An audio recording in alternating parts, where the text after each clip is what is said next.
Eh bien, bonjour à tous, bienvenue pour cette nouvelle visioconférence donc, organisée par le réseau Euroguidance.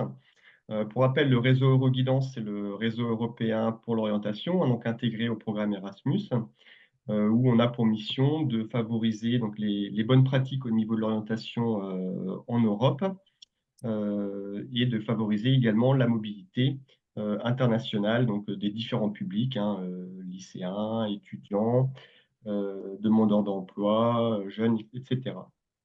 Donc aujourd'hui, la conférence porte sur la valorisation de la mobilité. Donc, on a eu déjà deux cycles de conférences. Une première en décembre qui portait sur la préparation à la mobilité, donc comment trouver les informations, comment se préparer à son projet. Une deuxième sur vraiment les aspects d'adaptation dans la mobilité, c'est-à-dire comment est-ce que nos différents publics pouvaient vivre les différents types de mobilité. Et puis enfin celle-ci qui vient clore un petit peu ce cycle de trois visioconférences sur comment valoriser la mobilité, quel va être l'impact, enfin quels vont être les impacts d'une mobilité sur les différents jeunes qui peuvent partir.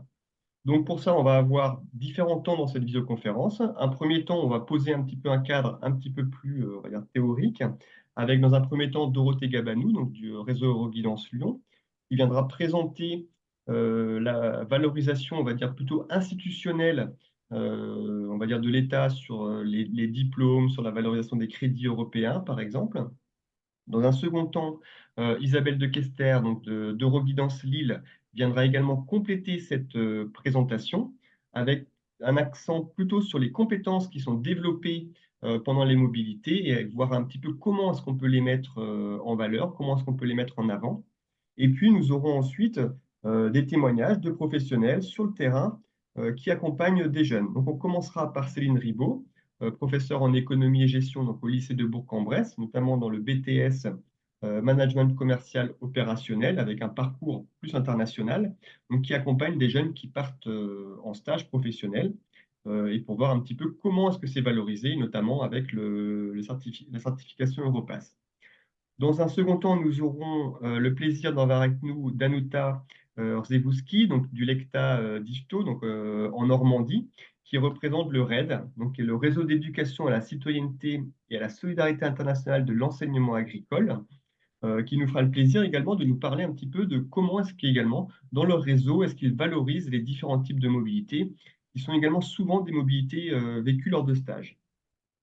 Enfin, nous aurons donc Raphaël Pérez du CRIJ Grand Est, donc, qui est basé sur Reims, et qui nous parlera là plutôt des mobilités, on va dire, informelles, si on devait un petit peu les différencier des mobilités dans le cadre d'études, et qui parlera notamment de voir un petit peu comment est-ce qu'on peut valoriser des jeunes qui partent en volontariat, et notamment dans le cadre européen de solidarité, avec un outil européen qui est le Youth Pass. Donc vous aurez également la possibilité de poser toutes vos questions, donc en utilisant soit le chat, hein, qui est plutôt un outil voilà, pour communiquer entre nous, hein, les panélistes, et puis voilà, les différents participants qui sont dans la salle. Et puis également, vous pouvez utiliser les questions et réponses. Donc là, le principe, c'est simplement voilà, de poser votre question et on aura du coup l'occasion, nous, de les rediriger vers les différents intervenants. Donc, on va démarrer donc, sans plus attendre. Voilà, encore une fois, n'hésitez pas à poser vos questions.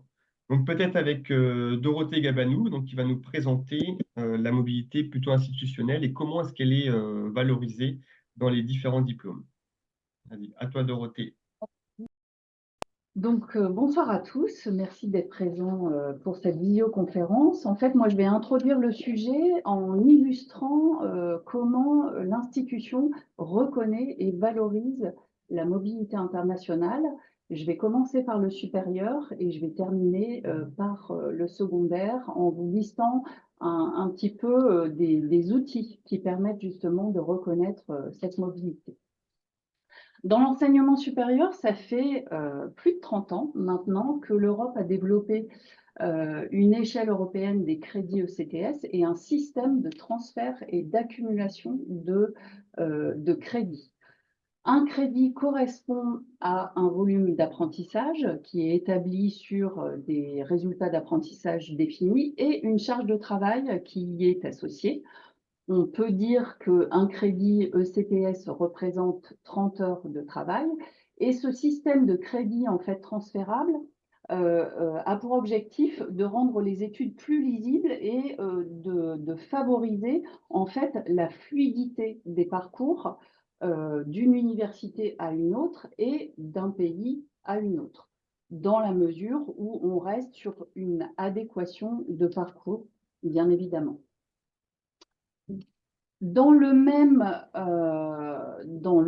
même cadre, quelques années plus tard, la déclaration de Bologne, en fait, signée par une trentaine de pays européens, a eu pour objectif d'ancrer véritablement ce souhait de valoriser la mobilité des étudiants dans leur parcours et de permettre leur reconnaissance.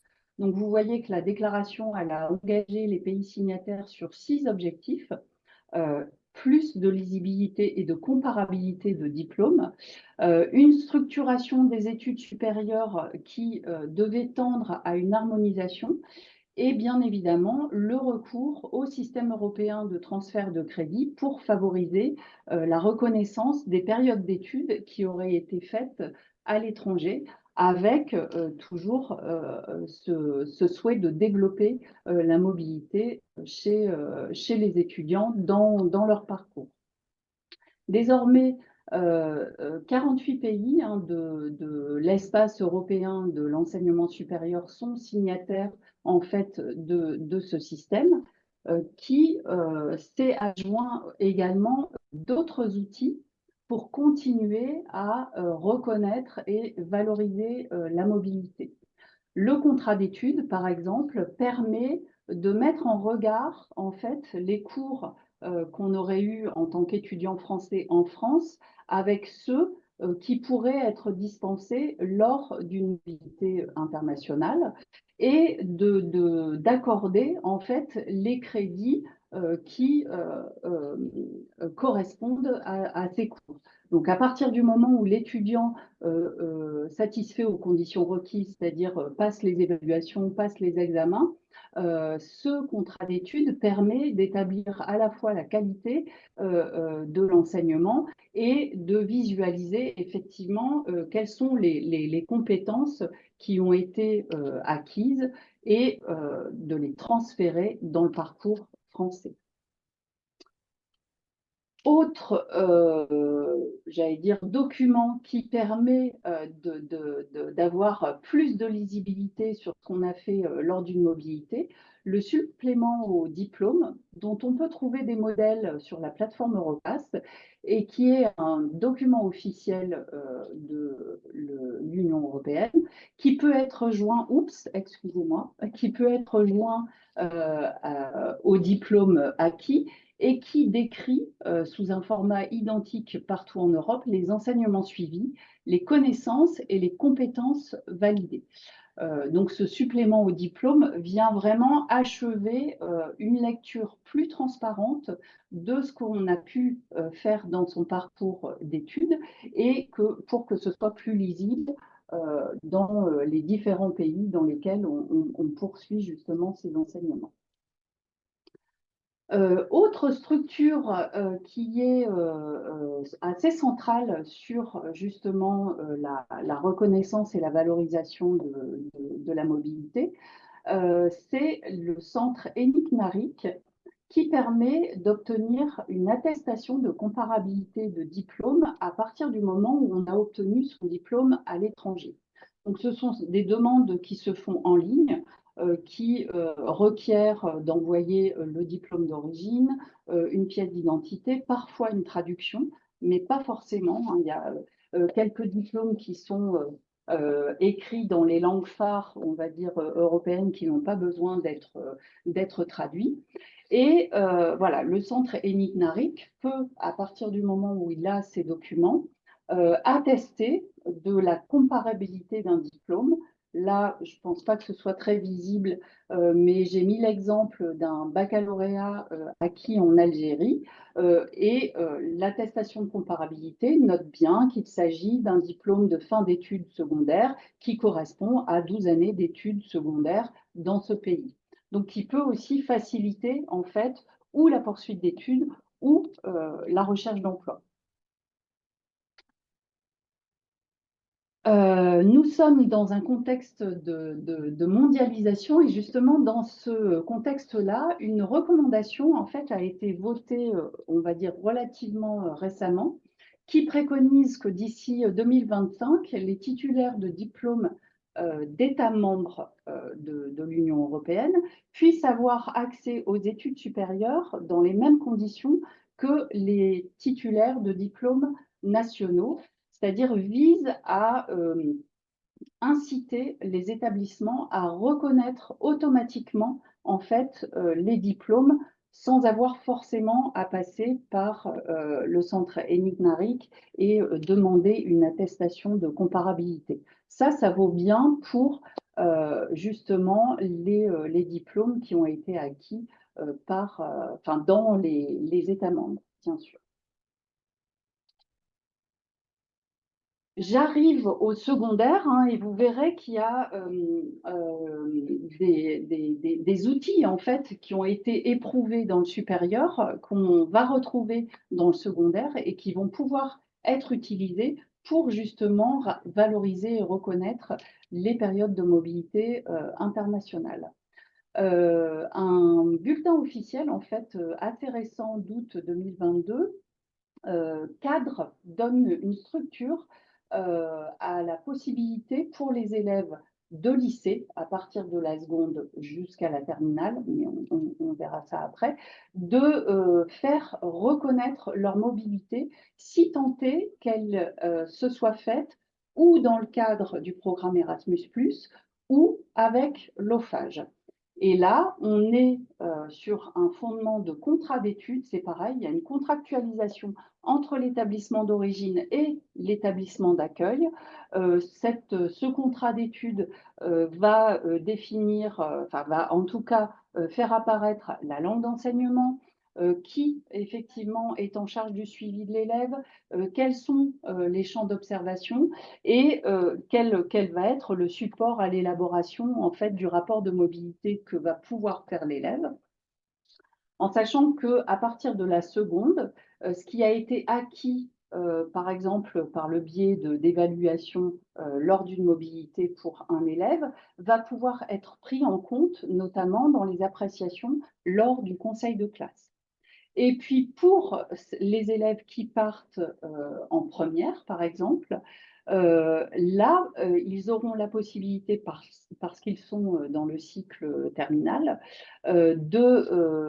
d'obtenir une mention mobilité européenne et internationale sur leur baccalauréat à partir du moment où ils rendent leur rapport de mobilité et qu'ils passent un oral de 15 minutes qui leur permet d'obtenir une note sur 20 et qui permet d'obtenir cette fameuse mention mobilité européenne et internationale. Donc on voit bien qu'il y a véritablement une recherche institutionnelle à structurer, à encadrer cette reconnaissance de la mobilité dans le cadre des parcours d'études. J'ai parlé là du lycée général et technologique.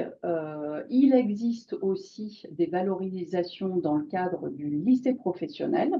Il est possible de faire une période de formation en milieu professionnel à l'étranger, auquel cas cette mobilité avec une évaluation qui a visée certificative peut se faire dans le cadre d'une unité obligatoire.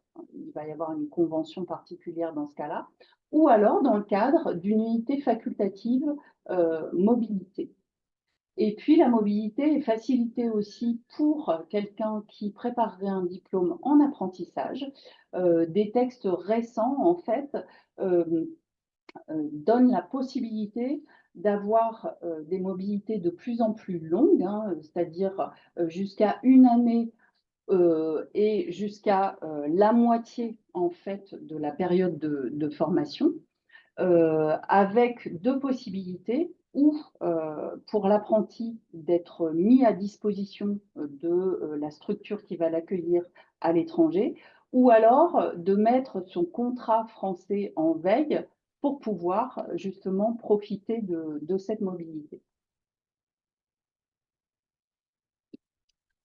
Je vais terminer par le baccalauréat français international, qui est le bac réformé, en fait, qui est le fruit de la réforme de l'option internationale du bac, l'OIB, et cette réforme a pour objectif de rendre ce BFI en fait plus attractif, plus reconnu à l'international, en renforçant notamment les compétences linguistiques. Il est possible d'avoir un parcours bilingue, certes, mais également trilingue, voire quadrilingue. Il est possible également de choisir une deuxième discipline non linguistique pour justement approfondir ses compétences linguistiques.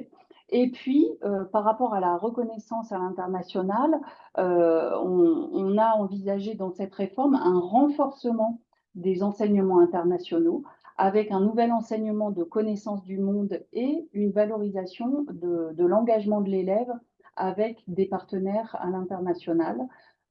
Voilà, et plus de liens avec l'international dans l'enseignement supérieur, justement, pour que ce baccalauréat soit reconnu comme il se doit pour entamer un parcours d'études supérieures à l'étranger. Voilà pour ma part. Merci beaucoup, Dorothée. Donc là, on a vu un petit peu comment la mobilité internationale était reconnue, en tout cas au niveau des diplômes, dans l'institution, dans l'éducation nationale. On va maintenant voir avec Isabelle de Kester, un peu plus en détail, quelles sont les compétences, justement, au niveau individuel, qui sont développées par les jeunes quand ils vivent ces différents types de mobilité. Et donc, on verra ensuite, dans un second temps, comme je l'ai indiqué tout à l'heure, comment les établissements s'en saisissent de tout ça pour valoriser au niveau individuel, mais aussi au niveau des groupes, ces différentes mobilités. Isabelle, je te laisse la parole.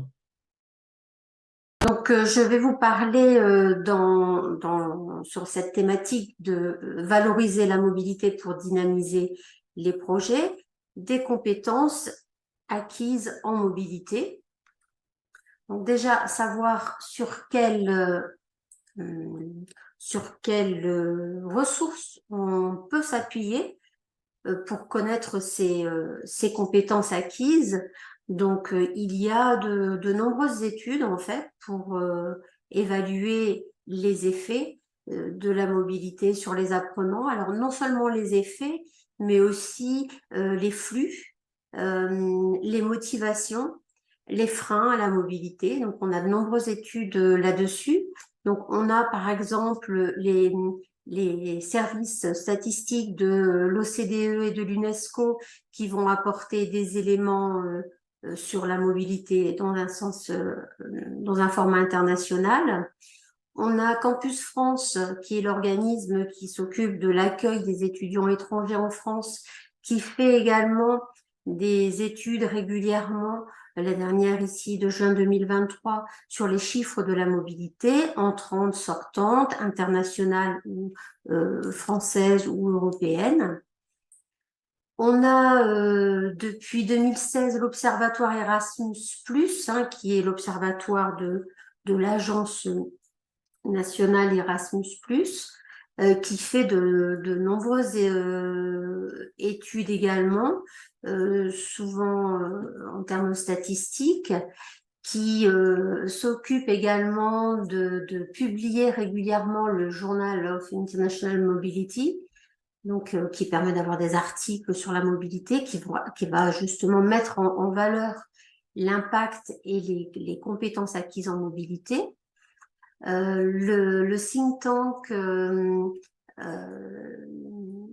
néerlandais, dans le cadre d'une étude sur les compétences cachées, est intéressante parce que c'est une recherche qui est plus expérimentale et qui a surtout mis à jour, en 2014, le fait que les personnes qui partaient en mobilité avaient des compétences qu'ils avaient du mal à exprimer. Donc, on parle de compétences cachées parce que finalement, il faut vraiment avoir une démarche d'entretien assez approfondie pour pouvoir les mettre à jour. Donc, une fois qu'on a mis en valeur le fait qu'il y avait bien des compétences acquises en mobilité, reste à savoir donc comment faire pour les faire apparaître. Le CEREC est également une organisation nationale en France qui fait des études de temps en temps sur la mobilité, ses impacts, avec des formats très contrôlés. Voilà. Et puis l'état de la recherche, puisque certains chercheurs s'intéressent à la mobilité.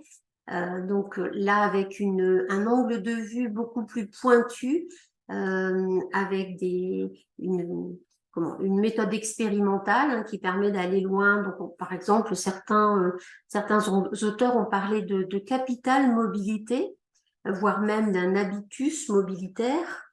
Donc, là-dessus, en fait, ce qu'on peut dire, c'est que ce capital mobilité facilite l'acquisition de nouvelles compétences, de nouveaux savoir-faire et améliore toute expérience de mobilité supplémentaire. Donc, on voit bien que déjà, en fonction des individus, ce capital ne sera pas le même et les impacts ne seront pas forcément les mêmes non plus. Donc, il y a des variations. Balator est une chercheuse qui a apporté beaucoup de nuances et beaucoup d'analyses aussi sur les différents types d'impacts. Donc, par exemple, elle a été une des premières à mettre en avant le fait que dans les impacts de mobilité, il fallait se poser la question de ne s'agit-il pas finalement d'une population particulière qui part en mobilité? Et donc, est-ce qu'on n'est pas en train d'évaluer des facteurs qui préexistaient à la mobilité parce qu'on était sur une population un peu typée? Donc, d'autres recherches ont montré que c'était pas forcément le cas de façon importante. Elle a également parlé, Balator, du fait qu'il y avait des profils différents qui vont de l'étudiant défensif, qui est plutôt avec un repli sur sa culture d'origine. Donc, évidemment, l'impact de la mobilité n'est pas le même quand on a ce profil, par rapport à un étudiant dit converti, qui serait lui avec une réelle perméabilité culturelle, donc avec là beaucoup plus de facilité à intégrer des valeurs et à s'intégrer et à s'adapter. Voilà. Donc, je vais passer à la slide suivante. Donc, si on se base sur ces études, qu'est-ce qu'on peut dire des compétences acquises en mobilité? Alors, certaines compétences sont plutôt en lien avec le monde professionnel. On va retrouver là des compétences qui sont plutôt techniques. Et ces compétences vont donc avoir un effet sur l'accès à l'emploi qui est plus rapide et sur des postes qui correspondent mieux au profil de celui qui est parti en mobilité. Donc, on voit l'impact de la mobilité sur le fait d'avoir un profil plus aiguisé et qui permet donc d'avoir de meilleures chances pour se positionner dans le monde du travail sur des postes qui correspondent mieux au profil. Toujours dans le même esprit, ça a une influence également sur la rémunération, puisque si on accède à un poste qui correspond mieux à son profil, ça veut dire aussi un poste qui est plus qualifié, donc avec une rémunération qui s'ensuit.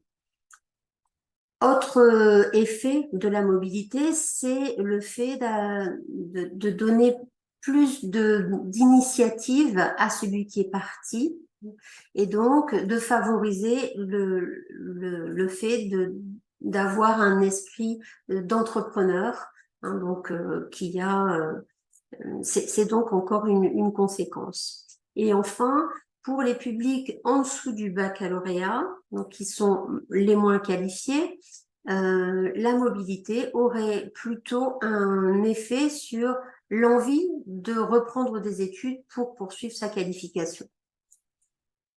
Autre type d'impact de la mobilité, ce sont les compétences transversales. Donc là, je me base d'une étude de 2019 de l'Observatoire Erasmus+, qui met donc en avant, parmi les compétences les plus fortes, c'est-à-dire pour les 3 premières, plus de 95% de personnes qui sont parties en mobilité considèrent qu'elles ont acquis ces compétences, non seulement juste après la mobilité, mais aussi 1 an et 4 mois plus tard. Donc, quelles compétences transversales? L'adaptabilité, les compétences interculturelles et l'ouverture d'esprit, ce sont les compétences les plus marquantes, hein, à plus de 90%.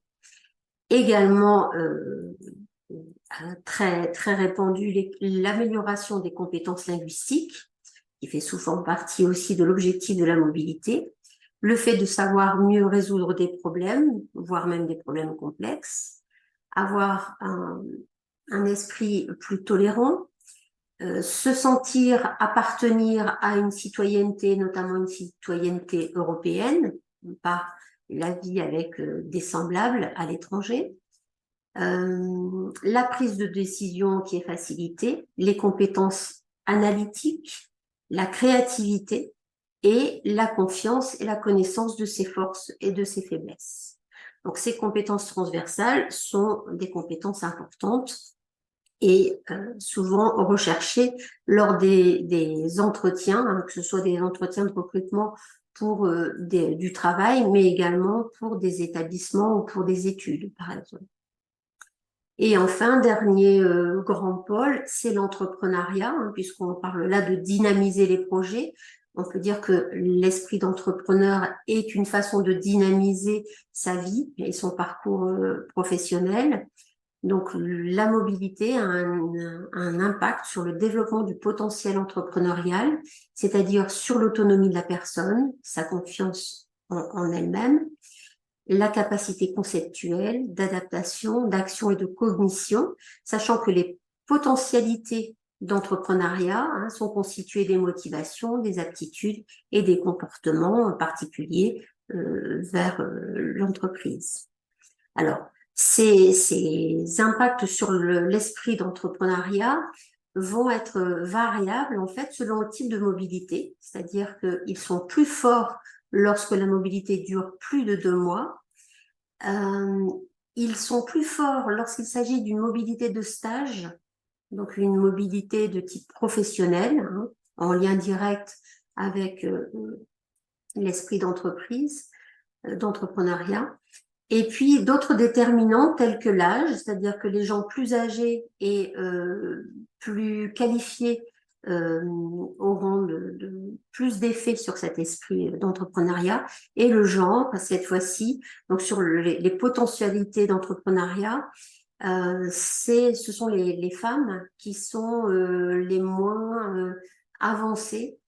Donc là, il y a tout un pan d'études, de stimulation sur le fait de favoriser cet esprit d'entrepreneuriat chez les femmes, en fait. Donc là, on voit vraiment tout un champ à développer à ce niveau-là chez les femmes. Alors, quand on regarde également, quand on étudie les compétences utiles dans la société qui est la nôtre, en tout cas dans laquelle on avance progressivement, donc ces compétences du futur, la pensée analytique, l'innovation, l'apprentissage actif et les stratégies appliquées, la résolution de problèmes complexes, la pensée critique, la créativité, l'originalité, le sens de l'initiative, le leadership, l'influence, l'utilisation des technologies et le contrôle, le design technologique, la programmation, la résilience, c'est-à-dire la tolérance au stress et la flexibilité et le raisonnement. Donc, toutes ces compétences qu'on a besoin dans une société qui est celle auquel on s'attend. En fait, vous voyez bien le recoupement entre les études d'impact et l'impact de la mobilité et les compétences attendues. Hein, d'où l'intérêt de développer ce type d'expérience. Alors, autre type d'impact de la mobilité, c'est la compétence à gérer une situation interculturelle. Donc, l'Université de Clermont-Auvergne, par la voix d'une chercheuse qui est Madame Brassier-Rodriguez et ses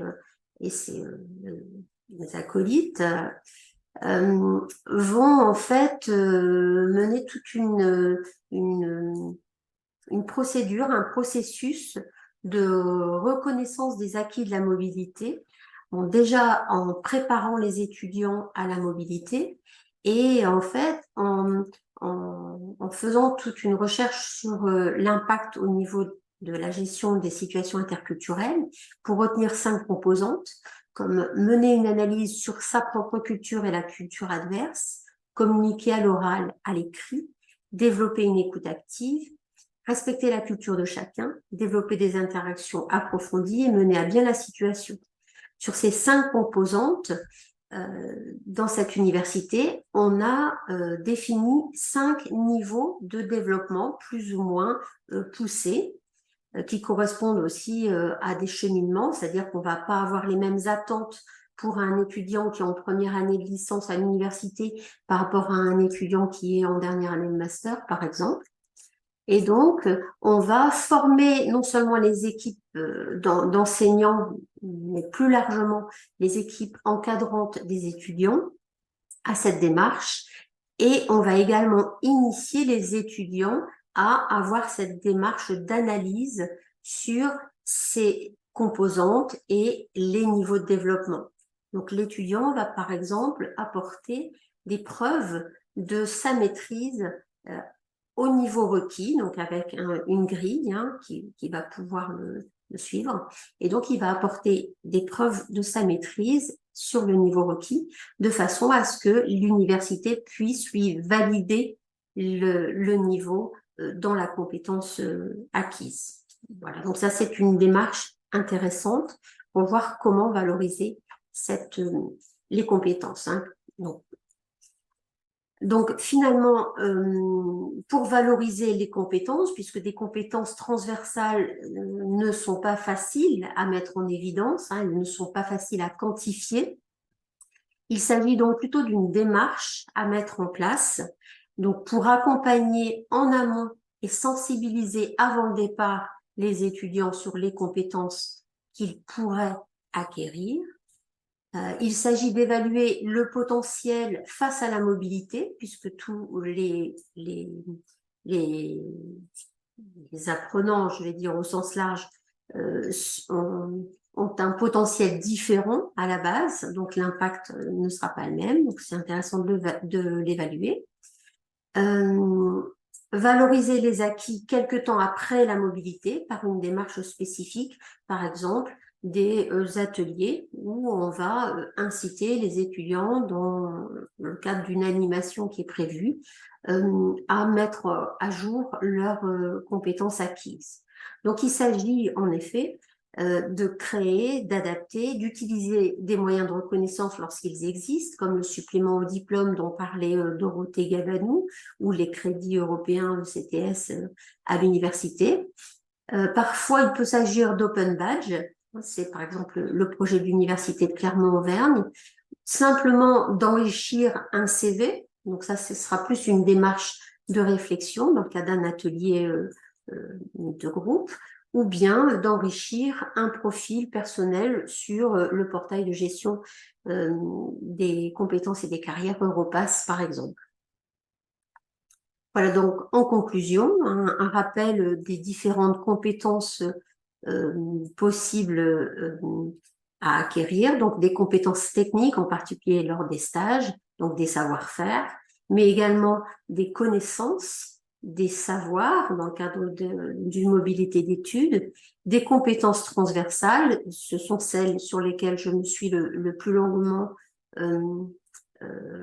appuyée, les compétences du futur, puisqu'il y a un véritable recoupement entre les deux, les aptitudes à l'entrepreneuriat qui sont un véritable facteur de dynamisation d'un parcours personnel de carrière et dynamique, et l'apprentissage de la gestion d'une situation interculturelle, puisque notre monde est de plus en plus finalement relié à des cultures diverses et variées et bien plus larges que les situations européennes simplement.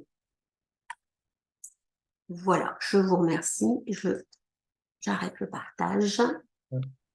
Merci Isabelle d'avoir fait la lumière un peu sur les compétences qui sont développées dans le cadre des mobilités. et d'avoir déjà commencé un petit peu la liaison avec voilà, comment valoriser un petit peu ces mobilités. Donc là, maintenant, on va pouvoir voir de façon peut-être un peu plus concrète sur le terrain comment est-ce que des enseignants ou différents accompagnateurs de mobilité prennent cette dimension euh, en compte et arrive à mobiliser du coup les différentes compétences qui sont développées pendant la mobilité. Donc là, on va commencer avec Céline Ribaud, donc, qui est, je rappelle, enseignante en économie et gestion dans le BTS MCO du lycée Caria à Bourg-en-Bresse. Donc Et Céline, bonjour si à je tous. peux... Alors, je vous propose de suivre mes propos avec un léger diaporama et donc témoigner concrètement de ce que l'on réalise avec nos étudiants.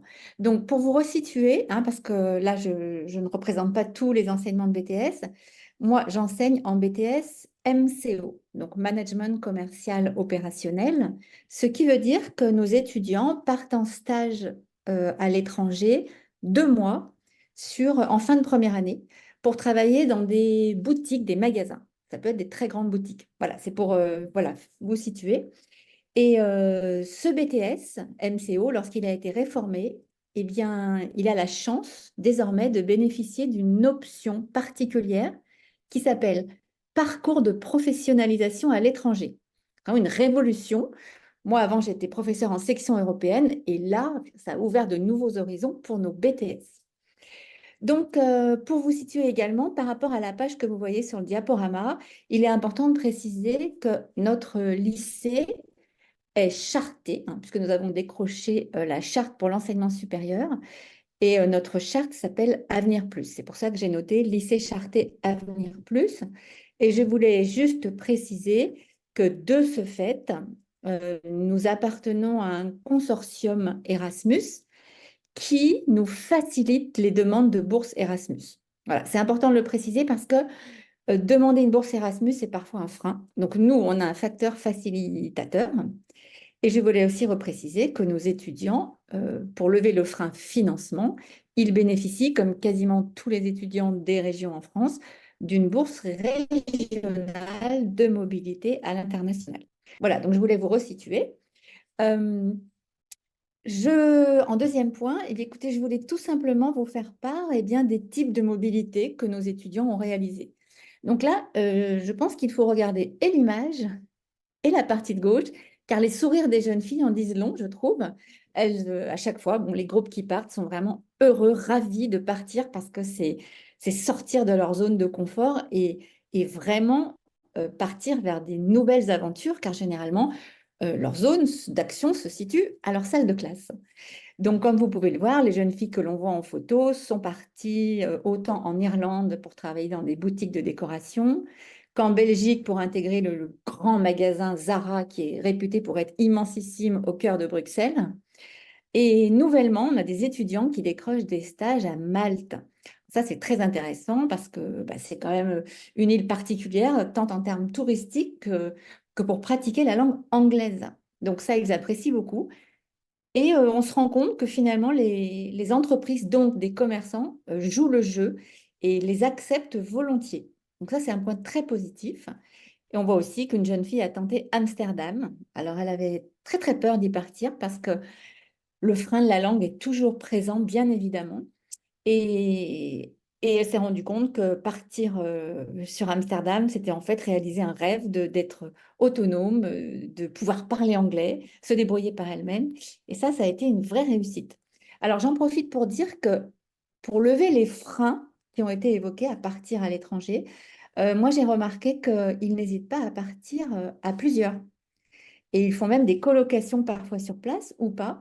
Mais le fait de partir à plusieurs, eh bien, ça permet de lever tous ces freins qui sont affronter l'inconnu, avoir peur de ne pas se débrouiller en anglais, ne serait-ce qu'à l'aéroport, et puis de mal vivre l'éloignement familial. Et donc, cette solution, je trouve qu'elle est magique. Et donc, désormais, je l'applique davantage. Voilà, donc voilà ce qu'il en est pour notre ensemble de destinations. Et donc, je voulais écoutez, faire un zoom sur le certificat Europass. Parce qu'en fait, bon, nos étudiants, certes, qui partent, ils vont décrocher une option parcours de professionnalisation à l'étranger, mais elle n'apparaîtra que sur leur bulletin de BTS finalement, alors que nous, on veut valoriser leur profil, un peu comme leur profil LinkedIn, mais à l'international. Donc, il faut savoir qu'on leur fait construire chaque année leur CV et leur lettre de motivation Europass. Donc, j'insiste lourdement pour qu'ils le construisent, pour qu'ils l'enrichissent, afin qu'il soit présentable, si je puis dire, à des recruteurs internationaux. Et lorsqu'ils partent, ils partent avec une attestation qu'ils vont valider sur place pendant leur stage, afin de valider un ensemble de compétences qui sont donc prédéfinies. Et alors, ces compétences, on les définit tant en termes de ce qu'on appelle les soft skills qu'en termes de compétences professionnelles.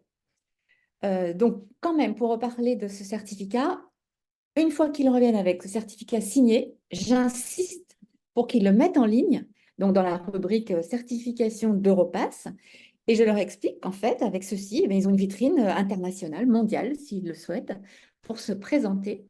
Et ce CV Europass, eh bien, j'insiste pour qu'ils continuent à l'enrichir même après l'obtention de leur diplôme. Donc, voilà, c'est comme, j'appelle ça un profil LinkedIn international. Et j'avoue que c'est vraiment un avantage qu'ils ont par rapport aux autres. Ça rejoint le point que je voulais aussi évoquer, c'est qu'avec cette expérience et ce certificat, moi, je trouve qu'ils reviennent avec une identité qui est différente de celle de leurs camarades qui ne sont pas partis. Et ça rejoint tout ce qu'a dit Isabelle précédemment, puisque moi, je le vois bien en deuxième année. Non seulement ils ont acquis des compétences personnelles, vraiment pour résumer, parmi toutes celles qui ont été évoquées par Isabelle, je retiendrai en priorité l'autonomie, la réactivité, bien sûr, la confiance en soi, avant tout. Je trouve qu'ils prennent des initiatives au sein du groupe, bien plus qu'avant d'être partis. Évidemment, les professeurs de langue nous disent qu'ils ont progressé énormément. Et puis, il y a cette appartenance, on le voit là sur la photo qui est à l'écran, on voit deux de nos étudiants qui sont dans le groupe Zara, là pour le coup, et qui ont été intégrés pendant 2 mois avec le rythme managérial de gestion des équipes. Et elles ont trouvé que c'était une intégration très, très forte, très bénéfique. Et nous, on le voit sur leur attitude. Alors, je passe sur les compétences pro, parce que les compétences pro, elles sont listées dans la certification Europass. Donc, elles sont attestées, validées. Voilà. Et alors, donc, au lycée, on a décidé de survaloriser finalement la remise de ce certificat. Donc là, en haut à droite de l'écran, vous voyez en 2021 la première remise du certificat. Et sur le nouvel écran en 2022, un jeune homme à gauche qui, lui, nous a permis eh bien, de développer notre panel de mobilité, puisque c'est un jeune homme qui était en BTS informatique et qui nous a demandé s'il pouvait bénéficier du système. On lui a dit que bien évidemment, il pouvait partir. Donc lui, il a reçu sa certification. À droite, vous voyez Morjane, dont je vais vous parler rapidement dans quelques instants. Et surtout, voilà ce que je voulais vous dire, c'est que on insiste pour que cette remise de certificat soit très officielle, parce que c'est si important pour eux, et ils se distinguent des autres le jour de la remise. Donc à droite, vous avez le show qu'on organise annuellement, mais surtout à gauche, vous avez notre proviseur qui remet officiellement les certifications Europass, ce qui fait plaisir, bien évidemment, à tout le monde. Moi, je trouve que ce sentiment de valorisation du jeune est extrêmement bénéfique. Et donc, pour terminer, je vous propose un zoom juste sur une de nos étudiantes. Vous l'avez vu apparaître juste avant. Donc, en 2024, on peut considérer qu'elle a fait un très, très beau parcours. Elle était donc en BTS MCO avec nous. Et après cette ouverture culturelle, elle est revenue vraiment extrêmement motivée par l'international. Et en fait, elle n'est pas encore partie, même si ça fait partie de son ambition à court terme. Pour l'instant, elle est donc en alternance en tant que manager de projet informatique au sein du réseau, du groupe SNCF Réseau, pardon. Et elle s'y épanouit pleinement. Et ce qui est important de savoir, c'est que lorsqu'elle s'est présentée lors de l'entretien, ils ont vu son parcours d'études, ils ont vu qu'elle était partie à Bruxelles, ils ont vu qu'elle avait affronté la machine Zara et ils lui ont dit, écoutez, mademoiselle, c'est même pas la peine qu'on en discute. On va considérer que votre capacité d'adaptation est de toute façon évidente et maximale, et c'est vous comprendre. Et j'avais trouvé ça très représentatif. Donc, Morjane, elle se réalise professionnellement et personnellement, et donc elle a toujours l'ambition de partir l'an prochain au Canada.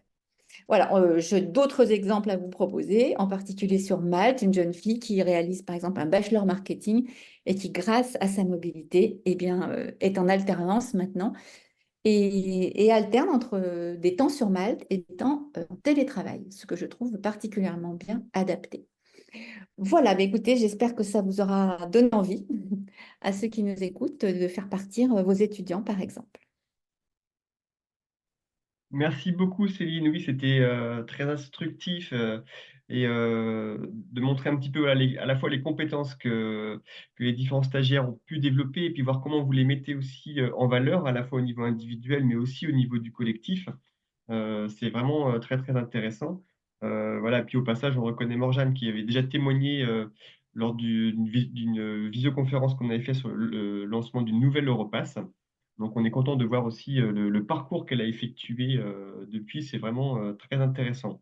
Donc, merci beaucoup, Céline, hein. Donc, les participants, n'hésitez pas voilà, à poser aussi vos questions, encore une fois, dans le chat.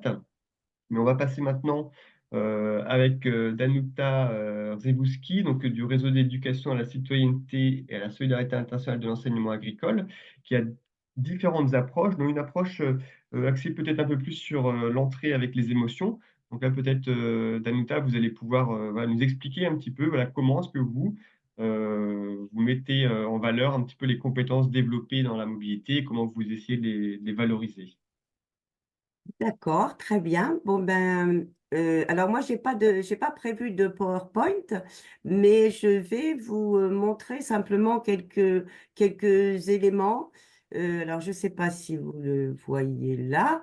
Oui, je voulais simplement présenter vite fait ce que c'était que le réseau d'éducation à la citoyenneté et la solidarité internationale, en fait, de l'enseignement agricole.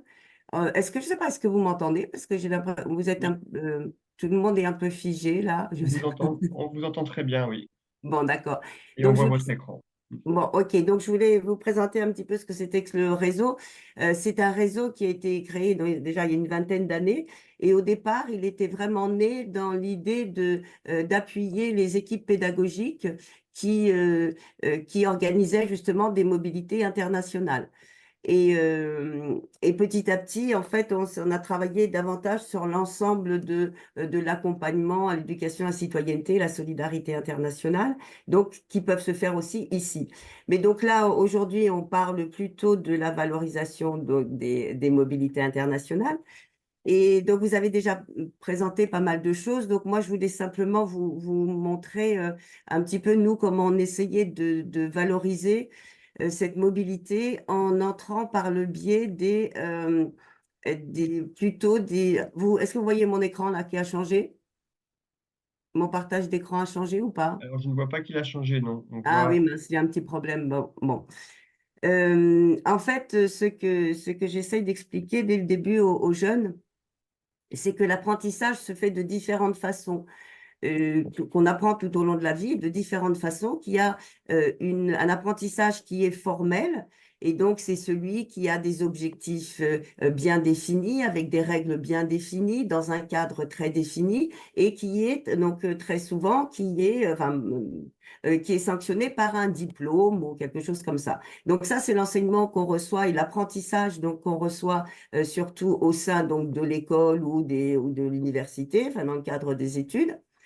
Il y a aussi un apprentissage informel, c'est celui qu'on vit tous tout au long de la vie, c'est-à-dire on sait que si on traîne les pieds, ben, on risque de tomber, donc on apprend à lever les pieds. Et ça, cet apprentissage, il se fait donc tout au long de la vie, on ne l'a pas forcément décidé, et c'est le hasard de la vie qui nous conduit à apprendre de cette façon. Et puis, il y a l'apprentissage non formel. Et donc, cet apprentissage non formel, il est, euh, il est consenti, disons, par l'apprenant, mais il est organisé de telle façon que on considère d'abord, il s'appuie d'abord sur les émotions qui sont ressenties lorsqu'on vit quelque chose, dans la mesure où on considère qu'on apprend bien et souvent mieux lorsque c'est associé à une émotion. Et donc, on va travailler là-dessus. et donc utiliser beaucoup d'outils d'éducation non formelle. Les stages, parce que donc moi je vais vous parler surtout des stages que réalisent nos jeunes dans le cadre de leur formation agricole. Les stages est l'occasion donc de mettre en pratique un peu, enfin d'expérimenter tout cet apprentissage. Donc, dans le cadre de l'apprentissage formel, donc comme vous l'avez dit déjà, il y a des rapports de stage, il y a des notes, etc., etc. Informel, ça va être tout ce qu'ils vont vivre sur place. Et nous, on va essayer de valoriser tout ça, surtout avec des outils d'éducation non formelle. Donc ça, j'aime bien le dire aux jeunes pour qu'ils réalisent en quoi le stage peut lui apporter beaucoup de choses différentes, que c'est pas seulement une obligation de l'institution, que c'est pas seulement pour enrichir ses pratiques techniques, même si c'est très important, mais on va l'aider surtout à mettre en valeur les compétences, donc comme vous avez dit, hein, les compétences transversales, le soft skills, etc. Parce que très souvent, ces compétences-là, on a du mal, chacun, on a du mal à les réaliser soi-même, à réaliser qu'on les a acquises. Et donc, d'autant plus du mal à les valoriser vis-à-vis de l'extérieur. Et donc, pour essayer de leur faire ce cheminement, donc on commence par des phases, disons, un peu émotionnelles. Et donc, les premières choses qu'on leur demande, alors pas tout de suite en rentrant du stage, hein, comme vous l'avez dit, il faut un tout petit peu de temps pour digérer, effectivement, mais on fait des petits ateliers, et notamment un atelier, pour une première petite activité qu'on appelle le domino impact. C'est-à-dire qu'on met les jeunes qui sont rentrés donc de mobilité, on les met en cercle et on demande à chacun, donc un premier qui se présente et qui, d'une main, va dire quelle émotion l'a traversé à un moment du stage ou juste avant, et de l'autre main, une autre émotion. Donc, ça va être par exemple excitation, peur. Et donc, les autres vont venir petit à petit prendre une main, hein, qui va dire, moi aussi, j'ai eu peur, et de l'autre côté, j'ai ressenti de la joie, etc., etc.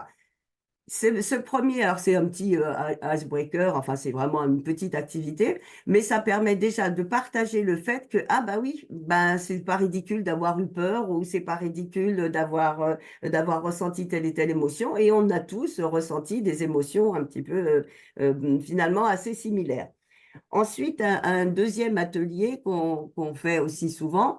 Bon, je vous livre un petit peu différents ateliers, on ne les fait pas forcément tous, et pas tout le monde, hein, ça dépend un peu des personnes, quoi, enfin des équipes pédagogiques.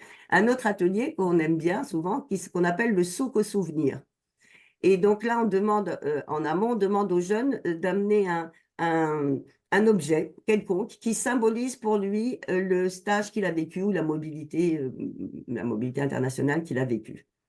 Et on met tout ça, on s'assied en rond, là encore, on met tout ça par terre, tout le monde pose son objet, et puis un par un, ils vont nous présenter l'objet et expliquer un petit peu, c'est juste le point de départ, expliquer pourquoi cet objet, etc., etc. Alors, c'est très intéressant. On fait ça par petits groupes, hein, il ne faut pas être trop nombreux. Mais ce qui est très intéressant, c'est qu'on s'aperçoit que finalement, très souvent, c'est cet objet ou c'est l'expérience, en fait, ce dont il parle, enfin, ce qu'il livre, c'est beaucoup plus des expériences humaines, des rencontres, ou des atmosphères, qu'un enrichissement technique. L'enrichissement technique, il est beaucoup plus facile à percevoir, mais par contre, tout ce qu'on a vécu donc dans les rencontres, dans des moments justement d'échange, etc., c'est ce qui ressort toujours, hein, c'est ce qui ressort en premier en fait. On a après d'autres outils aussi alors je ne vais pas tous les dire, mais par exemple, on a un outil qu'on appelle le bonhomme de mon voyage. Et donc là où on leur fait dessiner, donc on progresse petit à petit de l'émotion vers le recul et l'analyse, on leur fait dessiner un petit peu, donc un bonhomme, enfin ils dessinent un bonhomme avec dans la tête ce qu'ils ont appris, ce à quoi ils ont réfléchi, avec à la place du cœur, quels ont été leurs coups de cœur, qu'est-ce qu'ils ont beaucoup aimé. à la place du ventre, ben, un peu ce qui les a pris aux tripes, quoi, ce qui leur a fait mal, ce qui les a surpris, ce qui les a… Et puis, une main en avant avec qu'est-ce que je vais faire de tout ça? Et donc, qu'est-ce que je vais faire de tout ça? Ça peut être quelque chose de professionnel ou simplement donc réfléchir à quelque chose ou bah, ça a changé mon point de vue sur certaines choses, etc., etc. Et donc, petit à petit, on les amène effectivement à arriver petit à petit. Donc là, déjà, il y a quelques alors, compétences, le mot est là un petit peu fort, on n'est pas encore arrivé là, mais ils ont développé certaines capacités donc, qu'ils ont développées pendant donc, ce séjour à l'étranger. Et ils commencent à s'en rendre compte parce que ils échangent sur donc ce ils ont ressenti, mais du coup, qu'est-ce qu'ils vont faire avec ça? En quoi ça a pu changer leur projet professionnel, par exemple? En quoi et après, on passe donc à des entretiens d'explicitation qui sont basés un peu sur ce que vous avez montré tout à l'heure, là, sur les différentes compétences.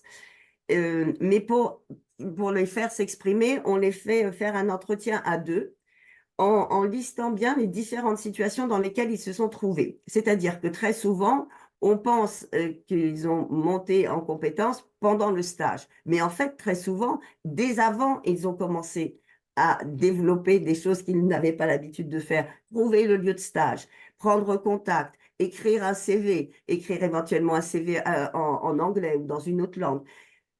Ensuite, prendre les moyens de transport, etc., etc. Donc, on leur fait cheminer, leur montrer qu'à chaque moment, en fait, pratiquement, hein, dans chaque étape, ils ont dû développer des compétences dont ils n'avaient pas conscience. Et c'est seulement en leur faisant cheminer comme ça qu'ils se rendent compte, effectivement, des compétences qu'ils ont acquises. Donc voilà. Donc après, on s'appuie sur donc des documents dont vous avez parlé.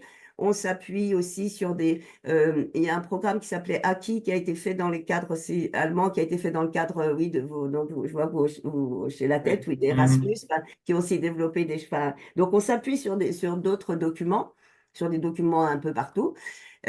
Pour arriver finalement donc à les faire. Donc on fait parfois aussi, je dis parfois parce qu'on n'a pas toujours le temps en fait, mais on leur montre le CV, la façon de faire un CV Europass, mais on n'arrive pas toujours à le faire, enfin, ça dépend un petit peu quoi. Mais voilà un peu notre démarche, donc en fait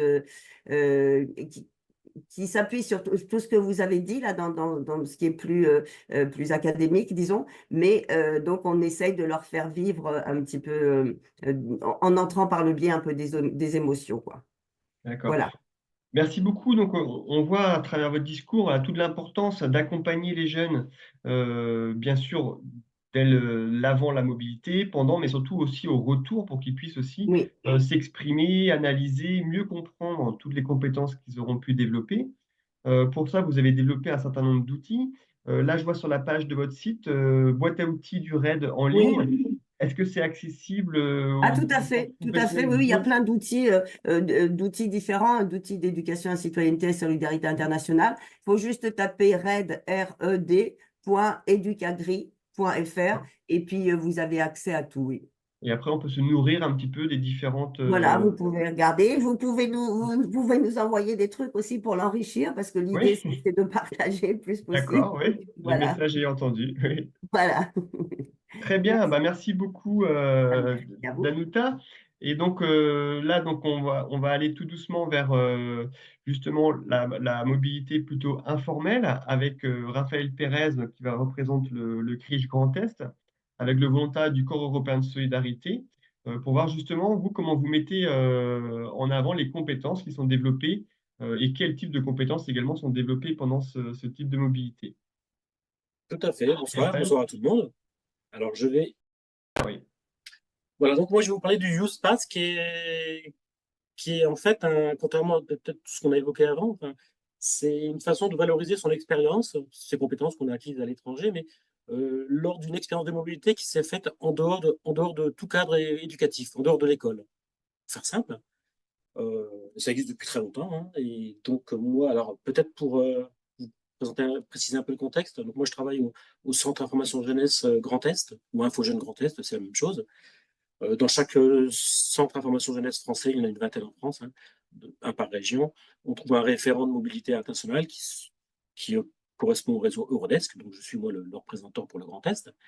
Et puis nous, à Reims, donc en Grand Est, on est aussi fortement impliqué dans un programme qui s'appelle le Corps européen de solidarité. C'est un programme de mobilité à l'étranger, hors école.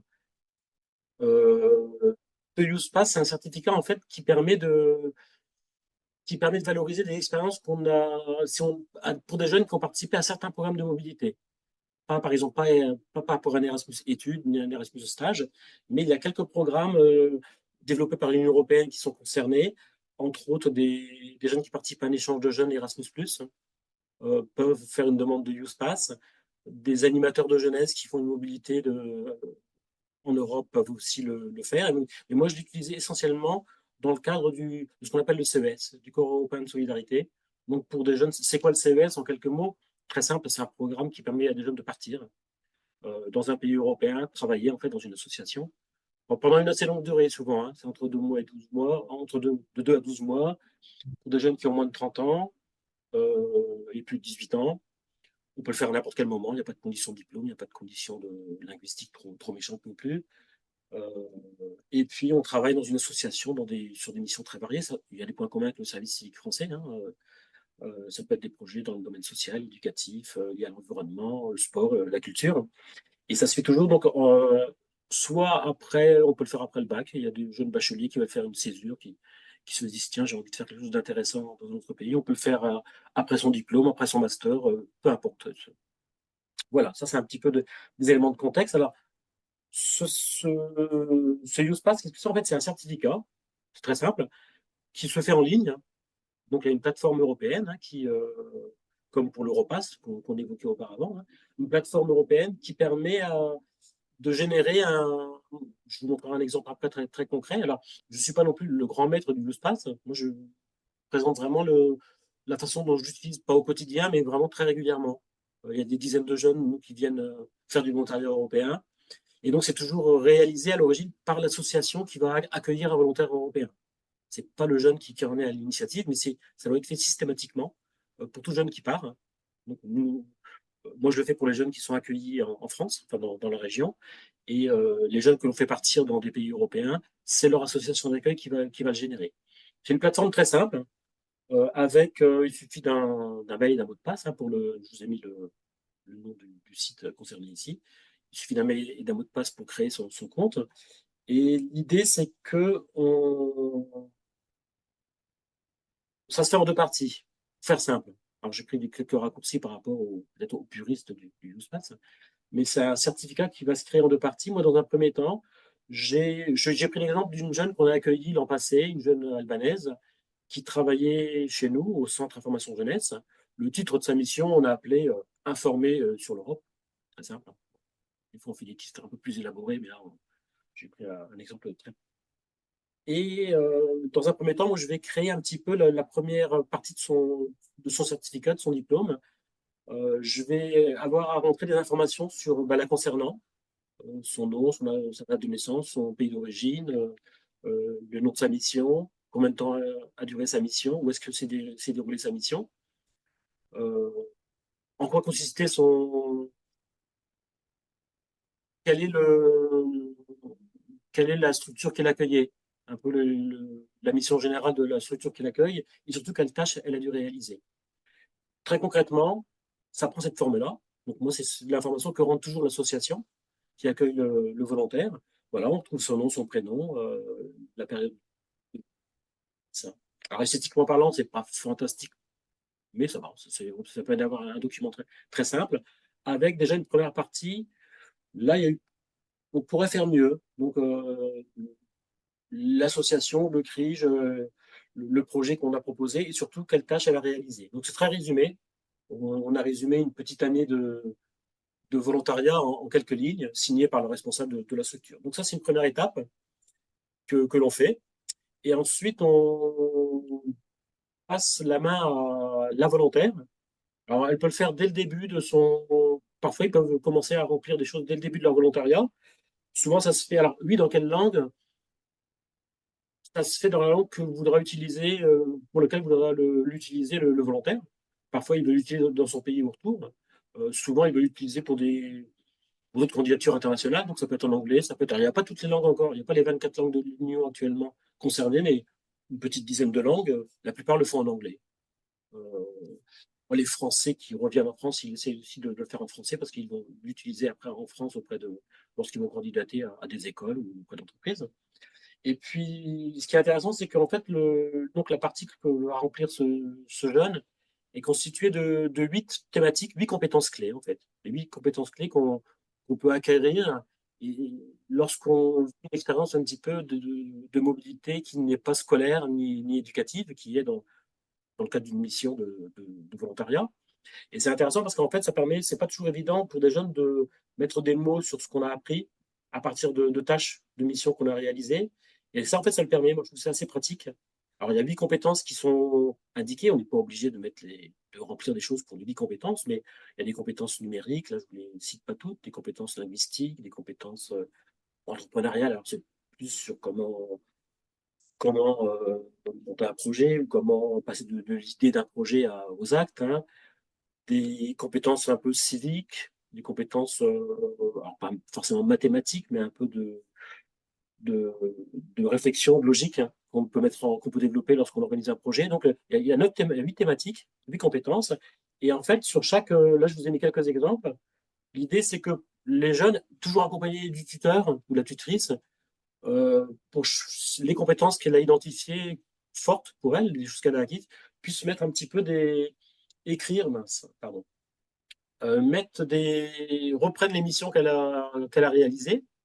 Je vous donne un exemple, hein, Irini a organisé pas mal de workshops, d'ateliers en même temps sur la césure. Elle a pu acquérir des compétences. Elle va mettre, donc à partir de cet exemple de mission, elle va montrer qu'elle a pu acquérir des compétences numériques. Elle a utilisé Canva, elle a utilisé les réseaux sociaux pour communiquer, elle a utilisé une plateforme pour son atelier en ligne. Elle a découvert ce que c'était que la césure. Elle a donc la compétence apprendre à apprendre. Elle a découvert, oui, ce que c'était qu'une césure, comment ça fonctionnait en France, pour des jeunes qui veulent partir dans le cadre d'un cursus pour une durée déterminée. Et des compétences linguistiques. Donc, à travers toutes ces actions, elle peut le faire un peu au fur et à mesure, au fil de l'eau, au fil du temps.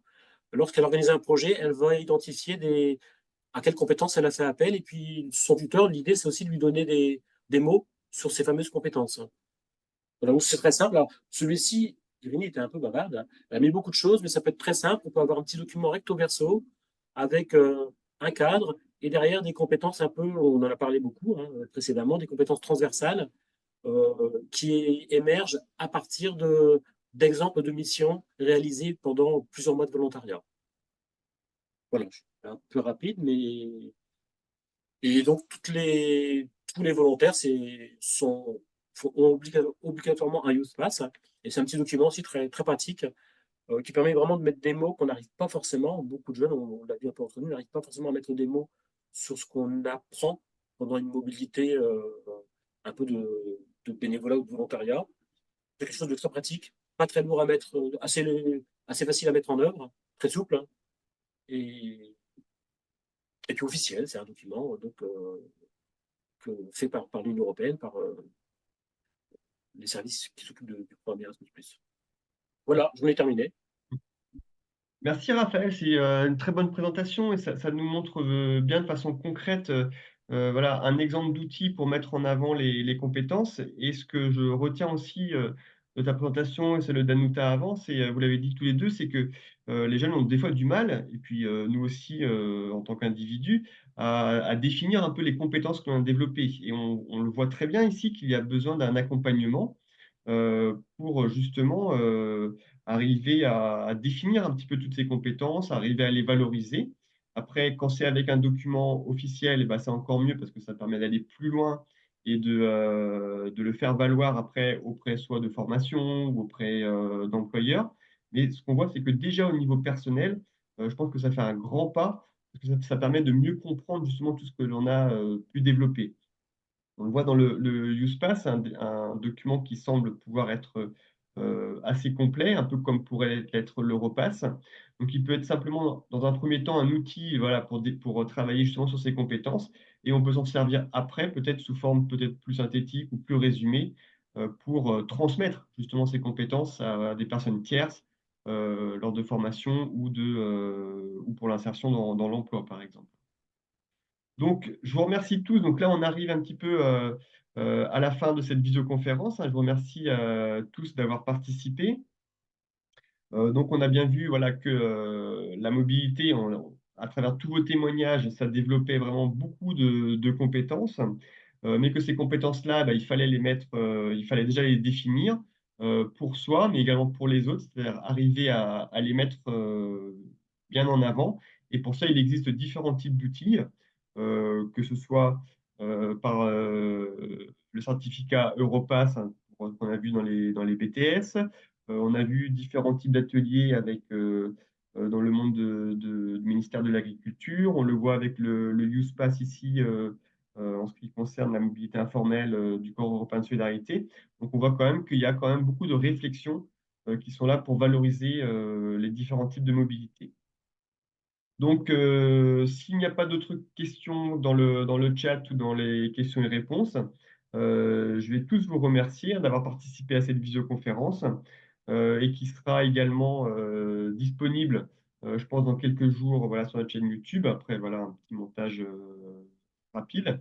Donc, on remercie bien donc, les collègues euh, extérieur donc du CRIJ avec Raphaël Pérez, donc qui représente Eurodesk, Céline Ribaud pour le lycée Caria de Bourg-en-Bresse, hein, donc encore une fois sur les BTS, Danuta Zewuski donc pour le LECTA DIFTO, donc, qui représente le ministère de l'Agriculture, et puis mes collègues d'Euroguidance, hein, basés donc, au CIO de Lille pour Isabelle de Kester, et sur Lyon pour Dorothée Gabanou.